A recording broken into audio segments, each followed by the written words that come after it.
Have you ever noticed that Jesus never calls himself God? Hey, this is Out of the Echo. Where two brothers step out of their echo chambers to have meaningful conversations about God, the Bible, and Christianity. Today we're going to be talking about legendary development within the Gospels. This actually is something that I discovered through the deconstruction process. Um, Hearing people say something like, Jesus never claimed to be God. And at first I was like, that's ridiculous. Like, the I am statement. But then actually looking into it, I found some more nuance to it.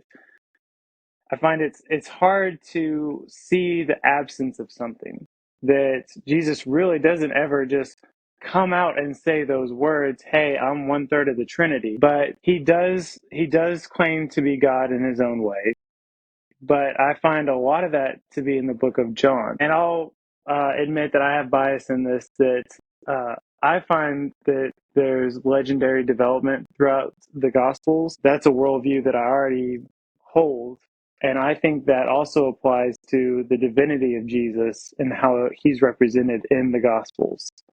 So, like in the book of Mark, he's the Son of God, but not necessarily Yahweh himself. But then when you get to the last gospel written, that he becomes the I and the Father are one. Okay.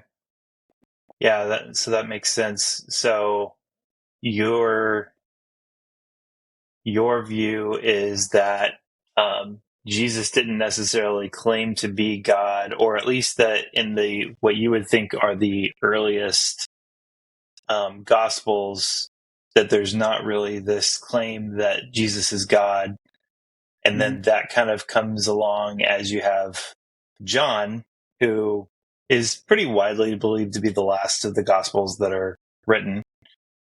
Mm-hmm. That's not, we don't know exactly when each of the Gospels are written, but there's a lot of people believe that Matthew, Mark, and Luke were written first, and then John was written later. And so you're taking the view that maybe John was influenced by some of the development that you would see happening within Christianity. So he's then reading that theology back into his gospel and into the words of Jesus. Right. Is that right? What I find really interesting is that there's little indicators like Jesus in the Garden of Gethsemane.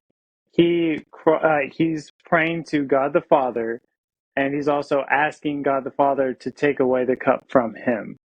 And kind of like no matter what your theology is, that's a confusing thing to think about. And then also Jesus on the cross, he's saying, Father, Father, why have you forsaken me? What I also find interesting is those two particular things are absent from the book of John. And what I kind of wonder is, since John was written last, and you have the writings of Matthew, Mark, and Luke out there, Luke also mentions that there were many writings before him. So that kind of leads people to think that there are writings that we don't have today, but they had. And then you also have the writings of Paul, which predate the Gospels. So I think it's possible that John just kind of took all these writings and, and oral traditions and kind of helped them mesh together. Hmm. Okay. Yeah, I'm interested to talk about this Mm-hmm. with you. This is kind of a new idea that I hadn't wrestled with in the past. So, Mm-hmm. So I'm sure as um, you look back at scripture, you can kind of think of some ways of like, oh, okay, I can see how maybe this verse meshes with that theory. Am I putting words in your mouth, or is that something you can well, see? yeah, I mean, I think that generally people have observed that John is um, more clear in Mm-hmm. the way that the divinity of Jesus, especially in Jesus's words. And we'll talk a little bit about, like, as we talk about the synoptic gospels, Matthew, Mark, and Luke, um, like some of the evidence is not necessarily in Jesus's mouth, in his own words. And then some of it is, but John is definitely the most explicit about that. And so there are different reasons why people think that that might be. But you can see how somebody who's coming in with a different worldview and a different view of the Gospels and seeing them as more of human origin, and not seeking to harmonize them and say John and Matthew agree, therefore, and looking for that agreement, how someone could come to that conclusion. Um, and it is interesting, you think about the way that um, things do tend to develop within our experience. And so when you're just reading that into like a document of the past, you could like, it's very reasonable. It doesn't, I don't hear you bringing conspiracy theory into this Mhm. necessarily, but more that maybe John is kind of reading into his own account things that he now believes. Is that kind of what you're thinking? Yeah, I think that's fair. And actually, I would say that I'm bringing in conspiracy theories because Oh, okay. I'm bringing up things that absolutely can't be proven. But it's more of just looking at what we have and just saying what makes sense. I mean, that's kind of all we can do. But at the end of the day, there's no way that I can absolutely prove what I'm saying. And so I'm holding that with an open hand. And, Sure. definitely like if there's a smoking gun reason to not believe it, then okay. Then Yeah. I gotta let go of that idea. So, but with regards to conspiracy, I guess what I mean by that, and so let me just ask you: do you see John as doing something intentionally to alter the account, or are you reading this as more of a natural mistake on his part? That is a great question.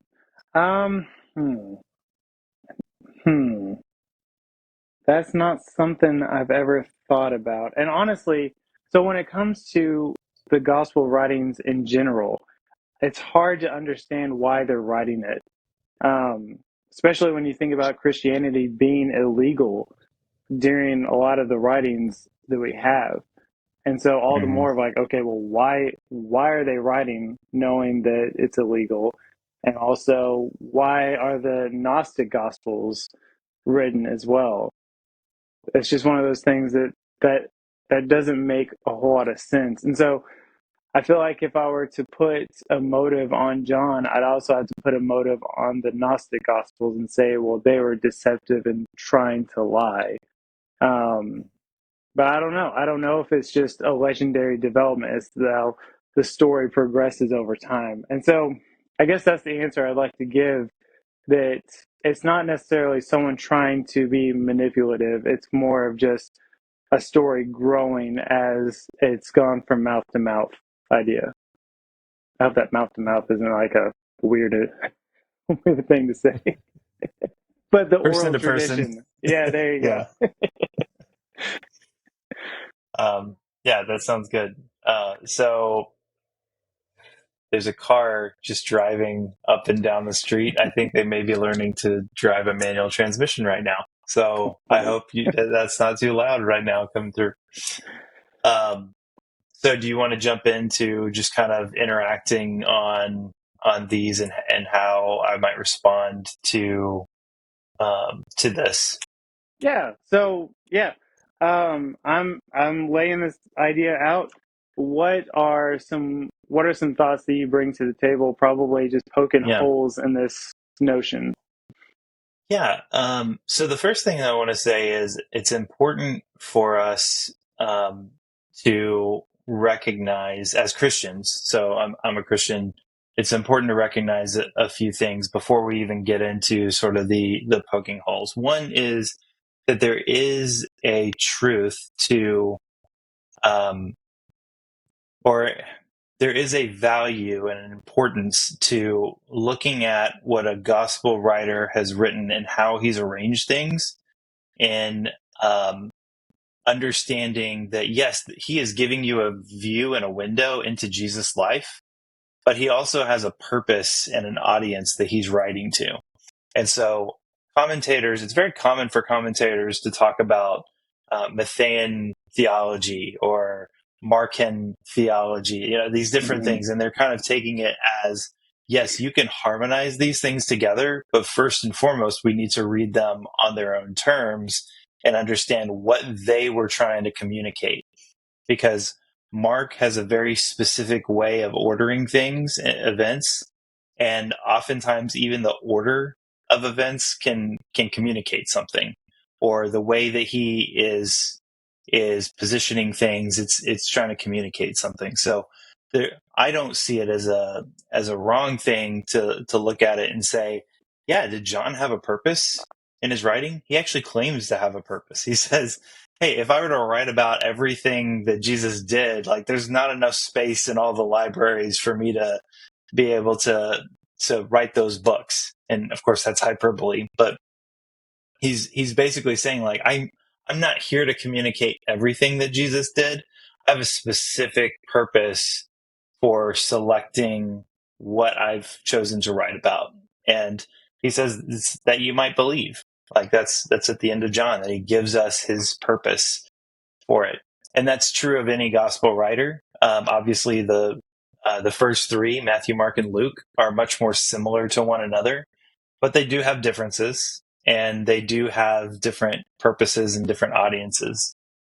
Um, the second thing is, as I was considering like how to poke holes in your theory, I really wanted to focus in on Matthew and Mark. And the reason is I could have brought Luke in to it, and we can certainly talk about Luke. But there's I would say there's probably a consensus view that John was written last. We talked about that already, um, and I think it's probably likely that Luke was written third, um, and also Luke being a companion of Paul. Like if we're going to talk about your theory here that perhaps Paul influenced some of that development that we've talked about. At least that's a pretty common theory as I've kind of looked into it a little bit more, is that Paul had a certain theology that then gets adopted by others, and then it starts to make its way into the later development of the Gospels. And so, really looking at Matthew and Mark are the two Gospels that traditionally have been seen as the first Gospel written. For the majority of church history, I'd say Matthew was seen as the first Gospel written. And in the last like maybe 200 years, it's been Mark that has been really popular. I don't personally take a view on that. I can see the pros and cons of both of them, but to me, it's not. I just don't think that we can know that with certainty. And so Mm, I yeah. thought it would be good for us to just look at a few things from Mark, a few things from Matthew, to be able to see like is there a view specifically that Jesus is God in those Gospels? But then I think you even said Yahweh, like sort of Hmm. making it. Let's make sure that we're not talking about a God. Let's make sure we're talking about the God of the Old Testament here. And so I think it's important that we look to those two to see that. So Hmm. anything in response to that kind of table setting that I just did? Right. No, I think that's great. And yeah, just to be clear, there definitely was a high view of Jesus in all of the Gospels. Hmm. That's undeniable. But it's more of the role that Jesus plays that Yeah. I guess I'm putting up for question in this discussion. Yeah. Mhm. Yeah. Okay, so the first one that I'm going to go to is to say that I see both Mark and Matthew as setting up their gospels by making a claim that Jesus is God, and of course that's not the same. We talked about this a little bit earlier. That's not the same as Jesus saying "I am God" in that gospel. However, it is it is showing that that was the view of and perspective of these gospel writers at that time, and that it wasn't something that developed later on. And so for me, it's significant because we get Jesus's words through them. So if we can't trust, if they didn't believe that, then it would be hard to believe that they're going to present Jesus as having believed that, if that makes sense. Mm-hmm. So if you look at the openings of these gospels, so I'll specifically start with Mark chapter 1. And Mark chapter 1 actually, most of us are accustomed to the openings of Matthew and Luke, where you get the virgin birth, you get the whole Christmas story. But Mark kind of jumps in a different way. And it's really interesting how he does it. So in verse 1, it says, the beginning of the gospel of Jesus Christ, the Son of God. Um, that's not even where I'm going with it. The Son of God language, that would be another conversation. But then he goes into quoting from Isaiah and I think Malachi, from two prophets. But he says, as it is written in Isaiah the prophet, behold, I send my messenger before your face, who will prepare your way, the voice of one crying in the wilderness, prepare the way of the Lord, make his paths straight. So what is he doing here? This is weird. He's about to jump in, beginning in verse 4, to John the Baptist. And so that's where Mark chooses to start, is actually by setting up John the Baptist. And that's sort of setting the scene for Jesus to enter in.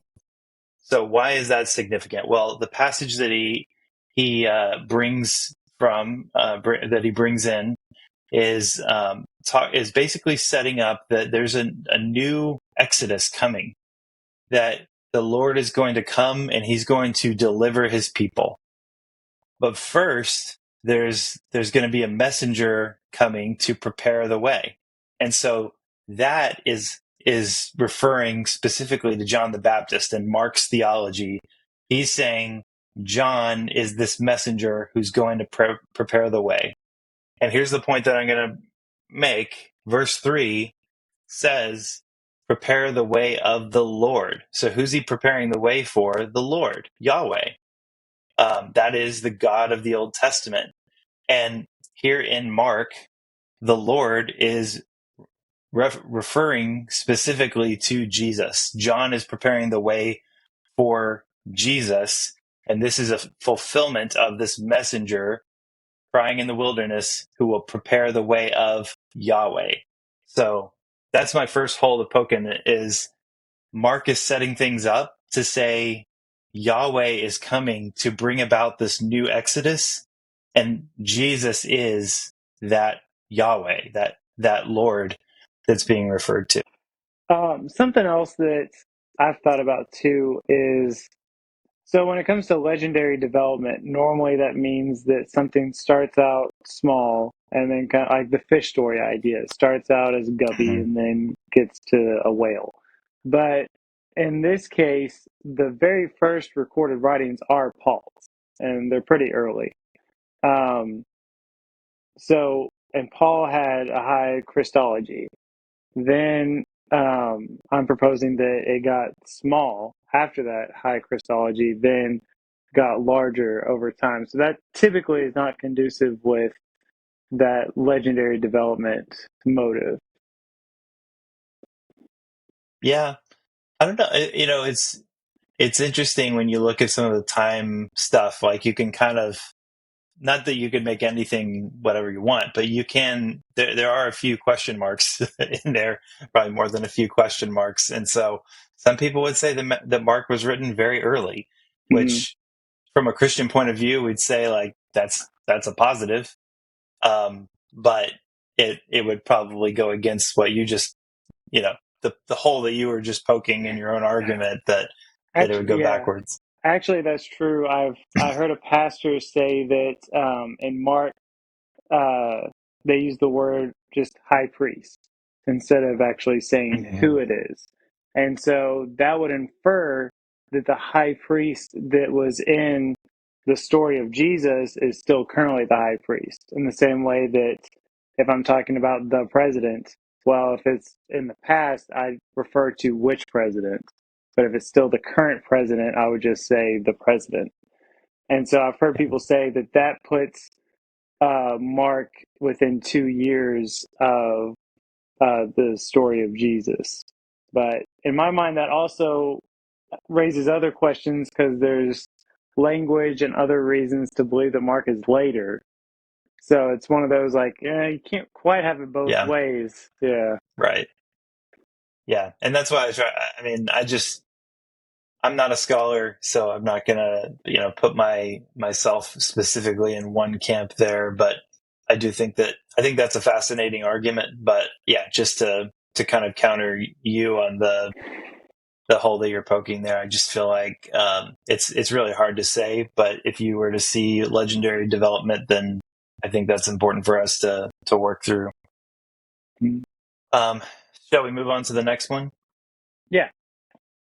Yeah, so this next one was actually, as we were talking initially, this was the first passage that came to my mind whenever I was thinking about Mark, and that's because I've taught a decent amount within the early chapters of Mark whenever I was teaching at our previous church several years ago.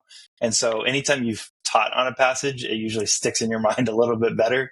And so Right. this was kind of the first place where my mind went, which is Mark chapter 2. And so in Mark, early on, you have Jesus kind of going through, Mark is very up tempo, very fast paced. And so, you start with John the Baptist, you very quickly get to the baptism of Jesus, and then Jesus starts moving into action, and um, and he starts teaching as one with authority. So he's just this very, I would say, disruptive figure. Even in Mark's gospel, where it's all centered around Jesus, but it just comes across as very disruptive.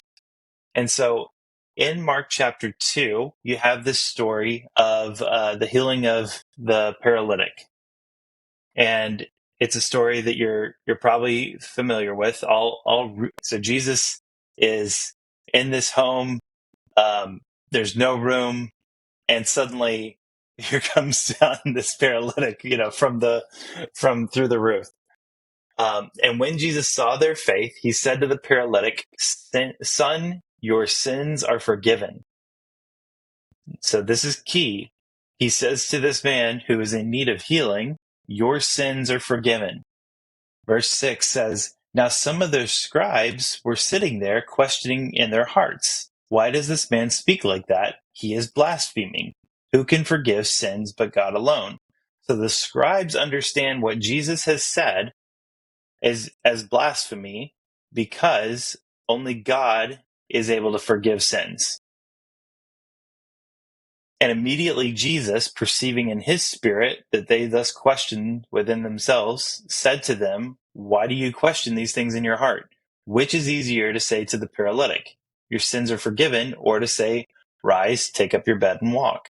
But that you may know that the Son of Man has authority on earth to forgive sins," he said to the paralytic, "I say to you, rise, pick up your bed, and go home." And he rose and immediately picked up his bed and went out before them all. So they were all amazed and glorified God, saying, "We never saw anything like this."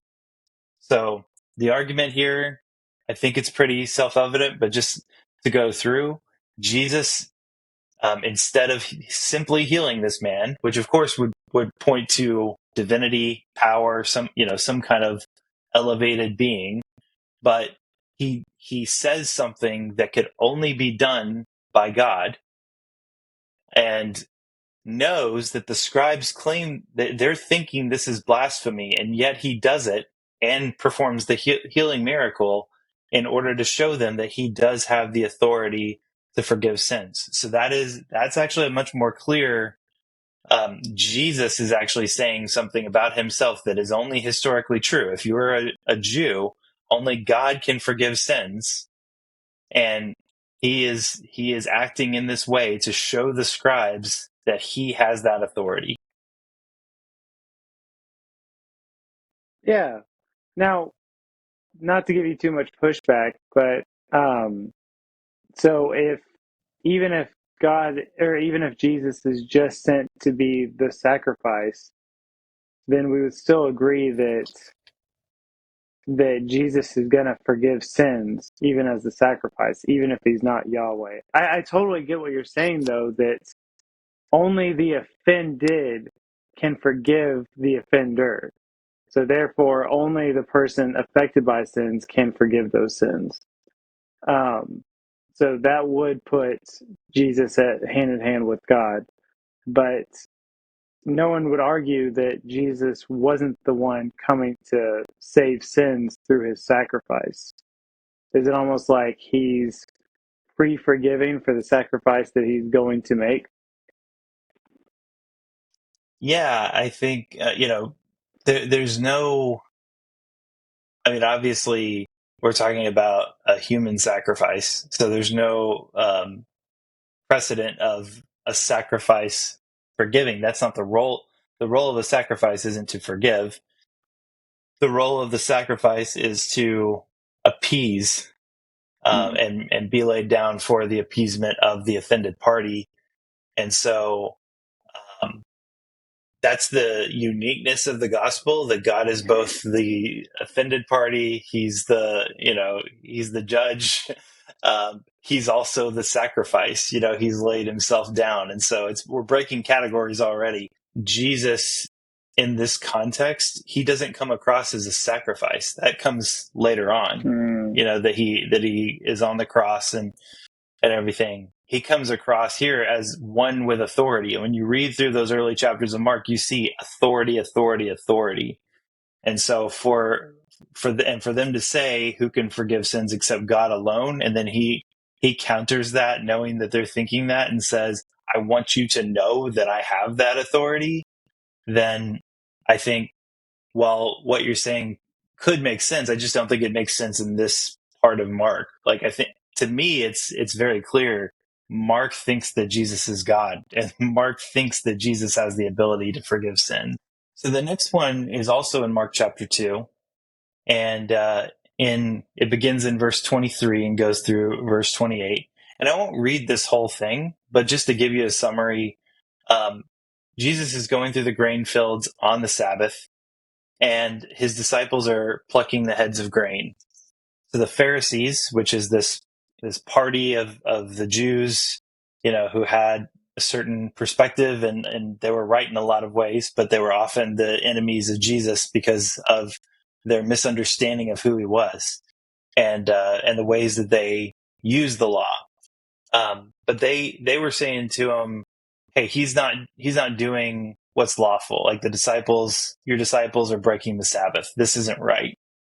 And so Jesus actually points them to David in the Old Testament, and talks about how, like, actually there is some precedent here in the law for this kind of thing.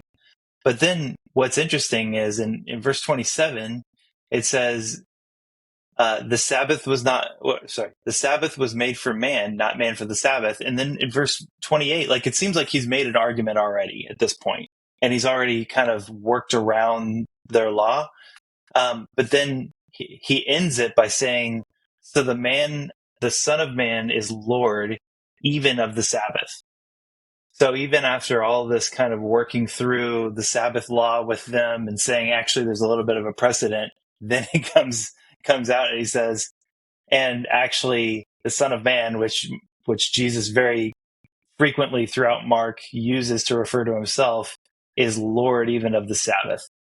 And if you think about the Sabbath is, of course, it's one of the Ten Commandments. I think most people are aware of that. But it's also a very special, unique commandment that's given as of great value to the Israelites by God, who himself rested on the seventh day, and he gave the Sabbath day to the Israelites for them to have as part of their covenant with him. And so for Jesus to say, I am the Lord of the Sabbath, is a pretty big deal. Like, for breaking the Sabbath was no small thing. And yet Jesus, of course, he had a lot of issues when it came to the Sabbath and healing on the Sabbath and different things. But here he's defending doing some other things and saying basically, like, hey, yeah, there's precedent, but also, like, I'm telling you, this is why the Sabbath was created. And I am the Lord of the Sabbath. So to me, that is Jesus claiming to be more than just a prophetic figure, but claiming himself to be the Old Testament God who created the Sabbath. Yeah, no, that's a really good one. Yeah. Okay, the next one is one that I'm actually curious what you think of this, because this is where I love when you get into some of these gospels and you see the way that things happen. And it's just interesting, some of the structure that comes out. So in Mark chapter 3, so we're staying early in Mark, beginning in verse 13. So Jesus is actually, he's taking the 12 apostles. They're called the apostles here. They're often called the disciples. But the 12 apostles is actually referring to like those core 12 that Jesus had. Um, and this is where he's going to call them to himself, going up on the mountain, which is probably, I mean, yes, actually going up on a mountain, but there's some symbolism and some value to just the fact that he's taking them to a mountain. Oftentimes, as particularly in Matthew, mountains signify something significant is happening. You think back to the history of Israel and Mount Sinai. That's got some importance to it. Anyway, that's an aside. He appointed 12, whom he also named apostles, so that they might be with him, and he might send them out to preach and have authority to cast out demons. Okay, so then it gets into who he actually named those 12 apostles. So there's a couple things that are significant here. One is probably more significant to what we're talking about than the other. First of all, is that the number 12 seems to be significant. You had the 12 tribes of Israel, the 12 apostles seem to be a sort of typological fulfillment of them. And this is Jesus sort of taking this place as Yahweh, the God of the Old Testament, declaring these 12 apostles to be sort of a start of a new Israel. And there's also other places where you can see that Jesus is the fulfillment himself of Israel. But the more significant thing, if we're trying to really dial into, is Jesus seen here as God, is that, yes, Jesus has been able to cast out demons. We've already seen that in Mark. But here, he's giving the authority to cast out demons to these 12. So his abilities go beyond a prophet who's able to do things himself, but he is actually able to give that ability to others. And I can't think of, if this is some elevated being, we've now elevated him a couple more levels. But to me, Mm. this makes perfect sense if you see him as God incarnate, who created all things, who created the spiritual world, and is able to say, "Yeah, I can give you this authority, and then I can take it back if I want to. Like it's mine to give. It is authority."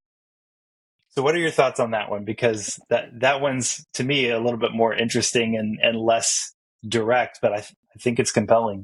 Well, so if say if God was or Jesus was some kind of messenger or there for the people, that kind of idea, then it still would make a little bit of sense to me if a divine being, no matter what, I feel like you have to read that into the text of the Gospels. He's some kind of divine being. Yeah. Um, so I don't think it would be too much of a stretch to say a divine being would be able to instill something on humans of the day. Um, I totally get what you're saying, but I guess the bigger question is that something only Yahweh can do, or is that something that a divine being that's the Son of God that's sent down is there limitations to that? Okay. Yeah. I mean that's fair. It's not quite as specific, like I said. Mm. Um, so let's move then to Jesus' authority over the weather. So we're gonna keep going in Mark because I love Mark. A lot of these, by the way, a lot of these passages that I'm bringing up are also in Matthew, so that's part of why I'm not jumping from one to the other. Because the synoptics have a lot of the same stories. Some of the details may be a little bit different.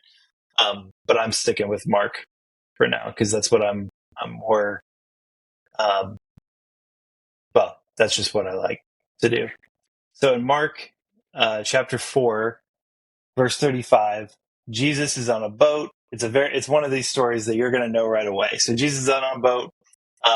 They're going across the sea, and there's a bad storm, and so Jesus is asleep on the boat, and the disciples are terrified. And these are fishermen, like these are experienced people on this boat, and they're like, "This is an awful storm. It came up out of nowhere. What are we going to do?" And Jesus is asleep. So they wake him up and they say, "Do you not even care that we're going to die?" So he wakes up, he rebukes the wind and says to the sea, "Peace, be still." And the wind ceased, and there was great calm. And then he says to them, "Why are you so afraid? Have you still no faith?" And in verse 41, it says, "They were filled with great fear and said to one another, 'Who then is this that even the wind and the sea obey him?'" So there's a few things happening. If you think back to a very popular story, uh, Jonah. This looks a lot like the story Mm. of Jonah, if you think about it, because Jonah is on the boat. He's disobeyed God. He's going the opposite direction from where God wants him to go. A big storm comes up, and he's on this boat disobeying God, and he's asleep in the boat. And so the sailors go to them, and they go to him, and they wake him up, and they say, "Pray to your God." And then, there's this whole thing that happens. They cast lots, and finally Jonah's like, "Hey guys, my bad. This is actually on me."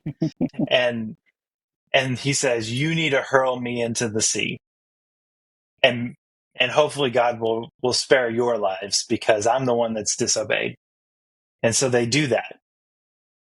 But here, so you see the similarity, of course, is that Jesus is on the boat. There's a great storm. He's asleep. They go and wake him up. Then it breaks from the Jonah narrative, and instead of how can we appease God, he just rebukes the storm, and then he does so like you would think, like, we're saved. This is our hero. This is amazing. Like, we've got Jesus with us. Nothing can touch us. But instead, they were actually afraid of him because he had such power over, like, if the storm obeys him, we are in the presence of someone who is infinitely more powerful than we could have ever imagined. And so to me, again, this isn't like a very clear specific, but at the same time, like, who else other than like in X-Men or some other mythologies, where else do we look and see, like, we attribute the weather as something that is an act of God, and that would be Mm. the way that Yeah. it was seen. And it's even, there are some miracles that Jesus performs, like I think of whenever he multiplies the loaves and the fish, where he prays first, and he doesn't pray, he just rebukes. And so here, what I see is he's not using as a messenger the authority of someone who has given him authority, or who has special access to, but this is Jesus actually showing his authority as the same God who was able to calm the sea once Jonah was hurled into it. He is the God of Jonah, and I think that's one of the things that we're intended to see there. Yeah, that's super interesting. I've never thought about the correlations between those two stories, but there are a lot of them. And when it comes to, like, say, Jesus healing the blind or resurrecting people, that's something we actually see in the book of Acts that the apostles start doing when Jesus is gone. So I feel like those are harder to say, like, that's divine nature if we see humans do that. But that's something that I don't think we see from the apostles, is the control over the weather. So that's really interesting. Yeah. Yeah, that's a good point. Actually, Paul gets shipwrecked in a storm. He doesn't just get up and calm the storm. He doesn't I pray it hadn't away. considered that. That's a good point. Yeah. Yeah, he doesn't pray away the storm. But there's this whole, I forget what chapter of Acts it is, but it's a really interesting like ship narrative. All right, you ready for my last one? What you got? So we're gonna go to Mark 9. This is one that you and I have talked about before. The Transfiguration. So to me, the Transfiguration, and I'll just summarize for you. But this is a critical place that I believe appears in all three synoptic gospels, and so it's one that I think you see where there's not that legendary development that you're talking about, but Jesus takes Peter, James, and John. That's kind of the core three guys. So you have the 12, and then you have lots of disciples. You have the 12 apostles. You got these like core three: Peter, James, and John. He takes them up on a high mountain. We've already talked about the significance of mountains. That can be very significant in the Gospels. And it says that he was transfigured before them, and his clothes became radiant, intensely white, as no one on earth could bleach them. Okay, so they're like these clothes are like super white. Like I've never seen anything like it. And then Elijah and Moses appear, and they're talking to Jesus. Okay, so it's like, okay, there's something really amazing and spectacular happening here. Elijah, the prophet from the Old Testament, Moses, also a prophet, but also considered to be associated with the law. He gave us the law of God. And then Peter pipes up and he says, "Rabbi, it's good that we are here. Let's make some tents. Like one for you, one for Moses, and one for Elijah. Like let's hang out here for a little bit. This is a pretty amazing thing that we've got all these things happening." I'm paraphrasing a little bit. And then it comments, he said these things because he did not know what to say, for they were terrified. And I feel like that's me oftentimes. Like, I don't know what to say, so I'm just going to say something stupid. And then a cloud overshadowed them, and a voice came out of the cloud. "This is my beloved son. Listen to him." And suddenly, looking around, they no longer saw anyone with them but Jesus. And this is something that is sometimes referred to as like the new Sinai. Like this is seen to be a significant moment. And actually, I want like when we've talked about this in the past, you've actually brought up this point. Like, what connections do you see here um, with the Old Testament? Yeah, so it did definitely remind me. Like as I was reading, I was like, this sounds a lot like Moses when he was on the mountain. And so I went and read those passages. And when Moses comes down, he has to veil his face because he's beaming so bright. And so that kind of and that's kind of how Jesus is described on there. What also I found interesting is that Moses was like, "Hey, God, I want to see your face," and God was like, "Nope, can't see my face. You're going to die." So that was almost a point of, well, is Jesus actually showing his divinity? If Peter is able to make bad jokes and stare at them, like would he be able to do that if Jesus' full divinity, if Yahweh was fully present in front of him, would he have just died? Or because it does talk about the cloud coming over them. And so you could say that was a shield, kind of like Moses on the rock, hiding behind the rock. But I feel like there is a time period when Jesus is showing full brightness and Peter is able to look and not die. Um, so I see it both ways. I see it that's definitely something Christ can do that no one else can do. Like that's definitely him being set apart. But is that almost a distinction between him and Yahweh? Almost like he's the son of God, but he doesn't have quite the full power of God. So since he's a lesser, that he can be seen by a man and not die. Does that make sense? Yeah, yeah, and like I said before, I appreciate that you made that connection because we hadn't talked about sort of the the new Sinai kind of thing. But I think that you are right to go back to Moses. What I think is interesting is sometimes it's like you look at what's similar and then you look at, okay, just like we talked about with Jonah. Okay, we see what's similar here, but what's different? And I think that's really interesting that, yes, it is true that Peter doesn't just die by seeing Jesus radiating.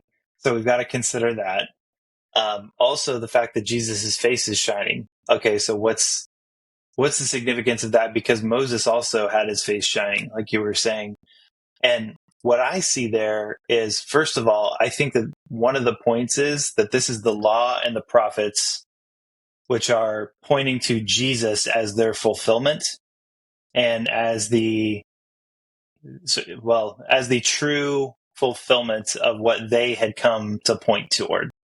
And so that's why, Peter's really excited about the celebs that are in town who have come back from the dead. And and then it's interesting that right after he talks, you have the voice of God saying, "This is my beloved son, listen to him." And then the other two fade away. So I think that's part of the significance, is to say they point to Jesus and then it's Jesus. It's not them. It's their purpose, their primary purpose is to point to the one who was to come. But then also it's very clearly stated in scripture that Moses, he put that veil over his face, like you were saying. And the reason he put the veil over the face was actually because they didn't want, he didn't want the people to see the glory fading from his face. Mm.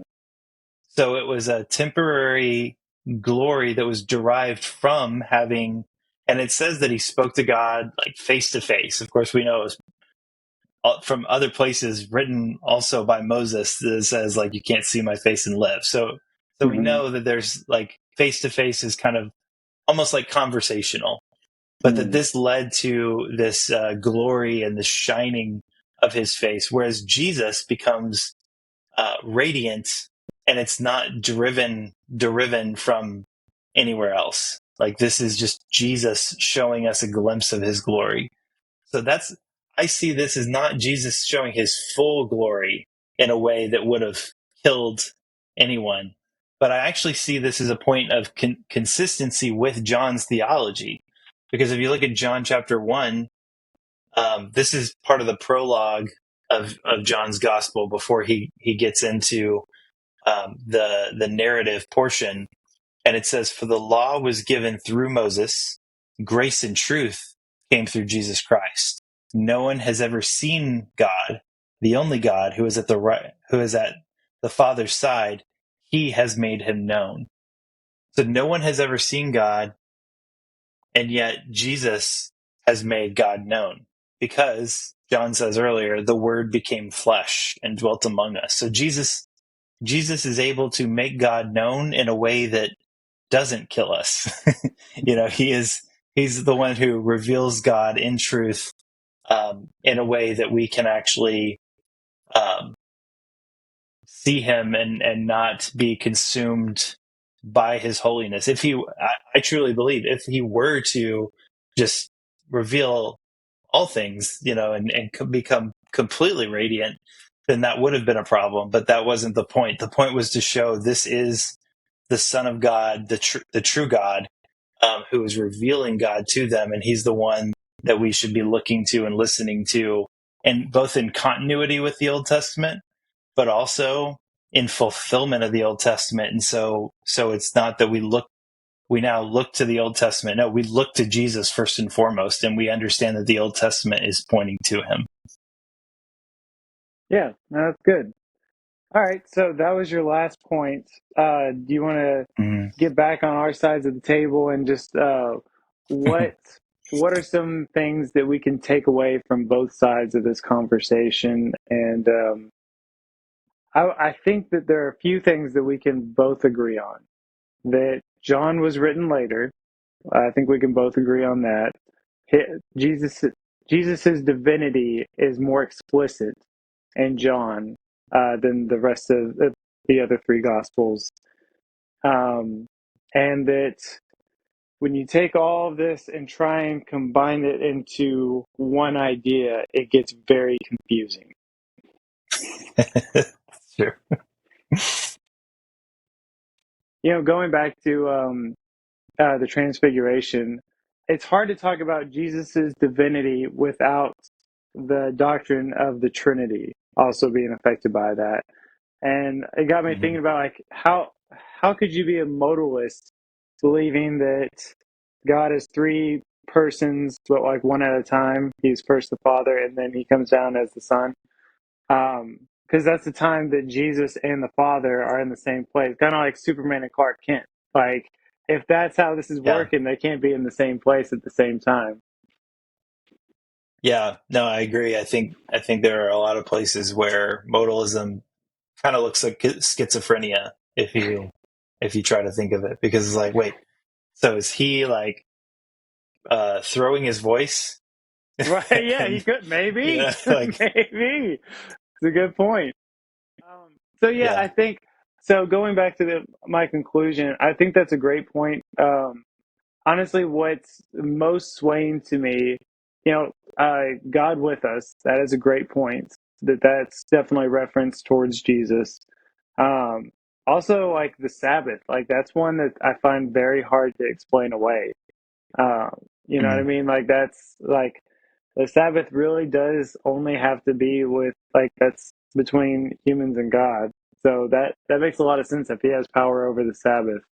That could be a view of Yahweh right there. So what would you say is like, maybe, I'm guessing I haven't persuaded you to thus become a Christian. So like, maybe what are the how do you feel about your theory, I guess, at this point? And how do you like, what's maybe the most compelling thing on the other side? Honestly, what I find, I feel like no matter what you believe, you're gonna have verses from Jesus's mouth that don't quite fit it. Does that make sense? That like Mm. kind of like what I was talking about with Father, why have you forsaken me? That's really hard to put in to God and Father being one. How one person or one God can forsake itself. That's hard to Mm. comprehend. Um, so I almost feel like no matter what you believe, kind of like with predestination and free will, there's going to be those little things that don't quite line up. Um, Not to stir up that topic, but How much time we got? Yeah. right.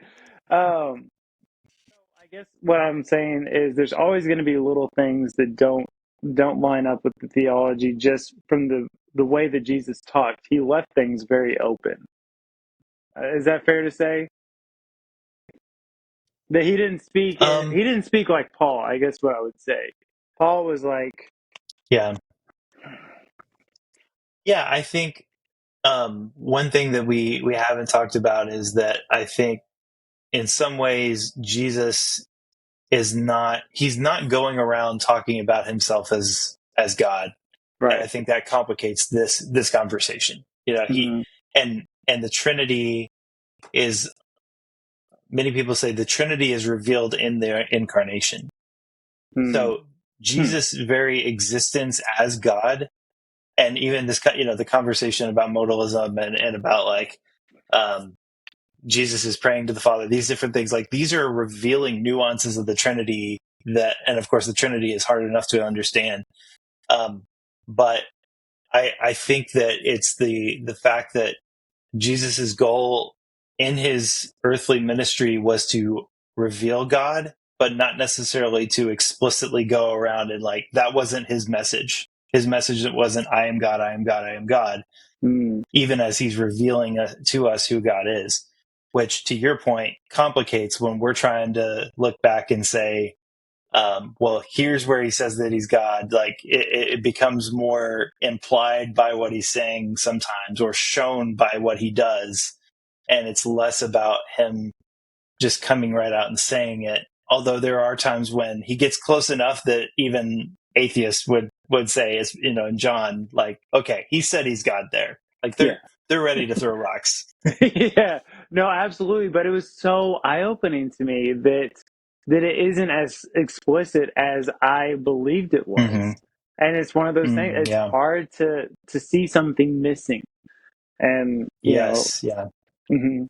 So yeah, that was really eye-opening to me. But I guess to answer your question of like why I'm not convinced, um, I guess it's because I don't hold scripture to be I don't necessarily believe that everything in scripture is historical. Um, it's hard to ignore, like, I believe that Jesus lived. So there are definitely truth aspects of it. But in my mind, it definitely is open for changes to have happened, for stories to have morphed and shift over time. Um, Mm. so I guess that would be like a big reason why I'm not convinced, but I still like looking at the passages, and as someone who thinks that the story could have changed, to me it makes sense that okay, if the story could change, then this could be how the story developed over time. Um, Now, I do think you brought up great points, and so in the future, this would be one of the bottom arguments that I would make. I definitely would say that Jesus' divinity is not as explicit in any book other than John of the Gospels, but yeah, no, I think you made some great arguments that it's not something that I would hold. Uh, it's not something I would publicly talk about after today. How about that? Now, quick question for you though. Is there any Hmm. concern that the best evidence from Jesus's mouth of, the I am statement, the God and I are one, is it at all concerning that that comes from the last book, the latest book written?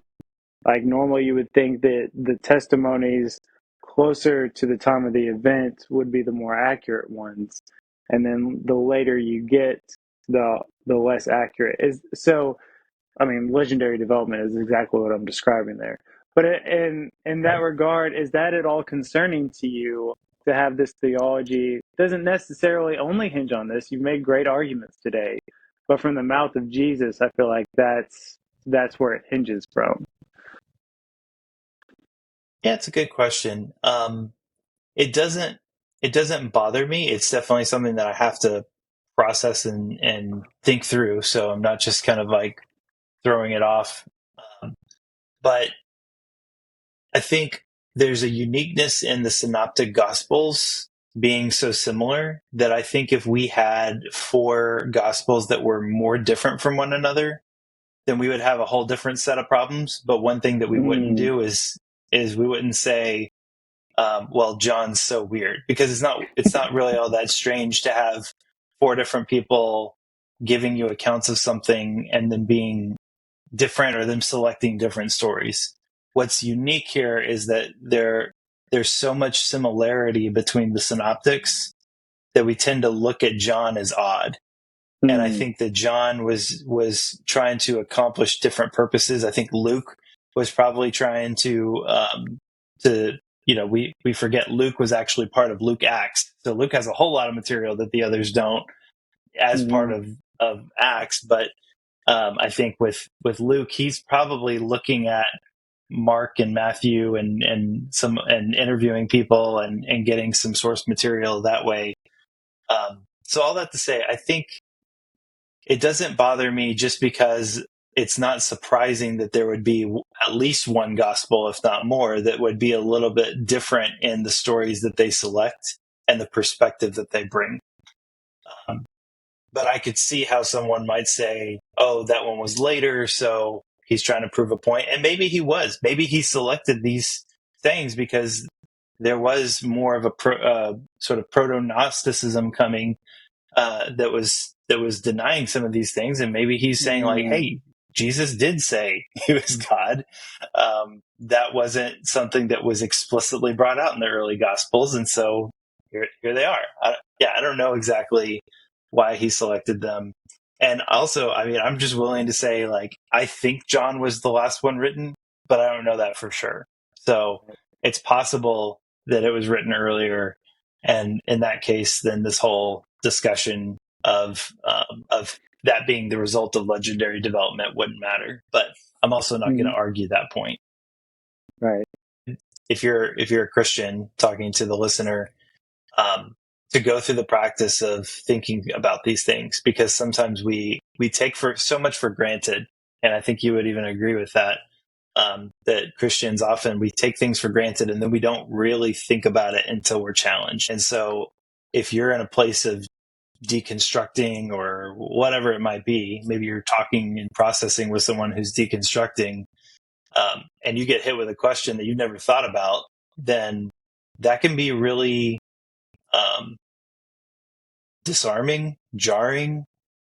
Um, and so I think it's just helpful to take those things seriously and think about these things. Go to Mark and Matthew and see some of these things that we talked about. And there are things that I didn't decide to bring in that we could have talked about, but they seemed a little bit, maybe a step further away that could have been helpful, but also would have made things longer. So just to Mhm. encourage people to really think through these things for yourselves and go and look at Mhm. the evidence and see what the Bible says.